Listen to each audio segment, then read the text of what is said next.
Bulleit Bottled-in-Bond. Will it bear the brunt of my brutality, or will it blossom into a beautiful bourbon? Let's find out today.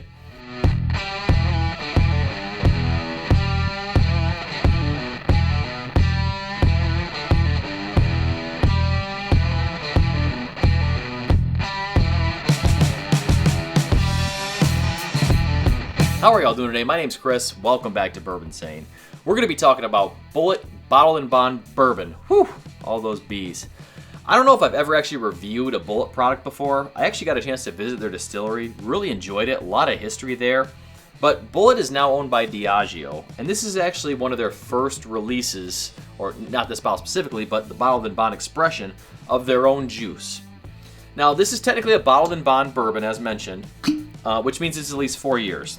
But according to the website, it's a non-age statement, but it's at least 7 years. And I'll tell you what, that kind of checks out because on the bottle here, it says distilling season of 2017, which puts us at what, 2024? I got this bottle 6-8 months ago, so that's probably about right. Maybe a little bit older, maybe not. We don't know mash bill on this either. We do know it's probably a high rye bourbon, which is typically just the case with Bulleit in general. Bulleit's one of those bourbons that I don't really seek out.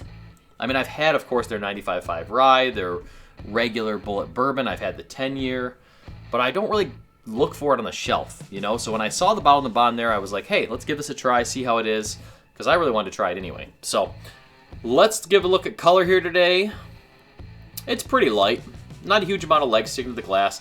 Kind of what you expect at that entry-level price still. It's a $50 to $55 bottle, so still entry-level price. Proof is 50, so nothing too crazy there, but nothing wrong with it either. Let's go to the nose on this. Oh yeah, that's Bulleit. If you've had Bulleit bourbon, a lot of people love Bulleit bourbon, honestly. It's not terrible price, the base expression, the orange label, but it's just got that rye punch. You know, it's almost a youthful rye punch that I always describe on Bulleit itself. But it's got a lot of sweetness. I mean, you think about your bourbon notes, your vanillas, your caramels, and this is almost, it gives you almost like a desserty vanilla on the nose.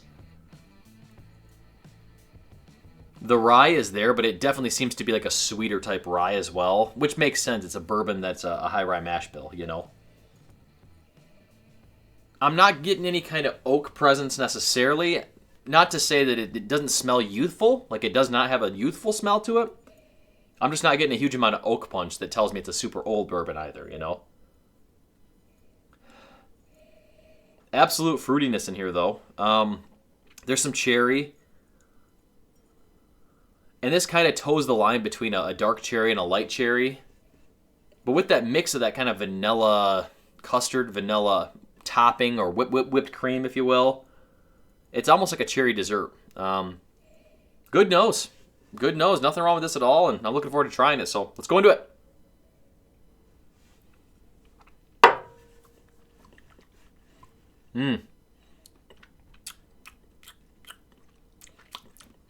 Nothing wrong with that bourbon at all. Nothing at all. You ask someone what a classic bourbon should taste like, that's it. Not much of an alcohol burn. Proof is just about right. It gives you a nice mouth coating on the tongue. Not much on the side of the palate or the top of the palate. That's typically when you can tell there's more proof. If it just gives you that tongue, it could either just be rye or kind of mid-proof. It's got a good palate, though. I mean, it's just a classic bourbon. Like I said, it's baking spice there. There's that vanilla caramel. A little bit of fruitiness, which is all the bourbon notes you expect, so.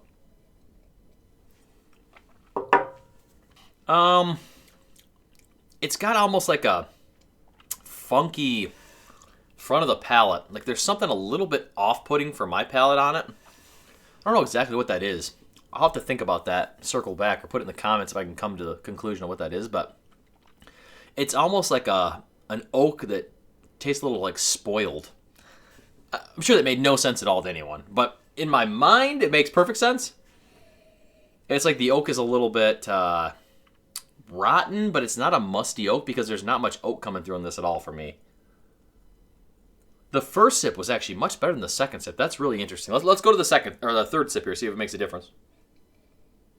Okay, so here's the deal.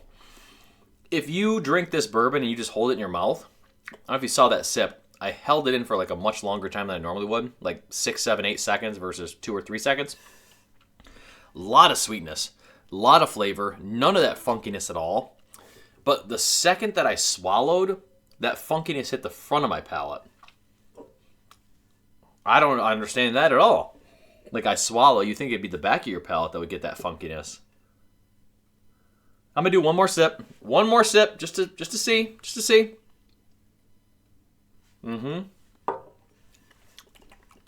Hold it. Delicious. Yeah. Yeah, mid and back of the palate on the swallow. Something. I mean, it's something. It's almost like a rotten fruit. That's what it tastes like.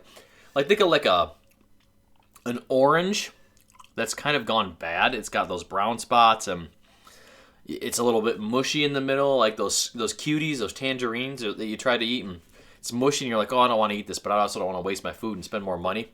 You know, I got 3 kids to take care of at home, so.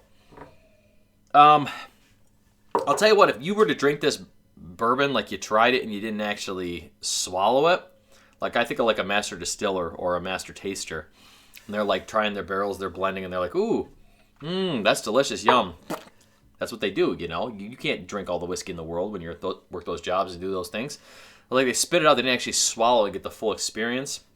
I'm sure that's not what happens. I'm sure they do a few of them where they do swallow to get that full experience. Because drinking bourbon it's a journey. You know, it's not just one thing. It's not just the front of the palate, not the mid, not the back, not just mouthfeel. You know, not just proof, not just mash bill. It's like the whole experience all wrapped into one. And that's why blending is such an art, why picking the right barrels is such an art, and why there's a reason why there's a few good, really, really good distilleries or blending companies out there, you know. So overall, this is not a bad bourbon. Again, the age, a little deceiving for me. I didn't get much oak on it.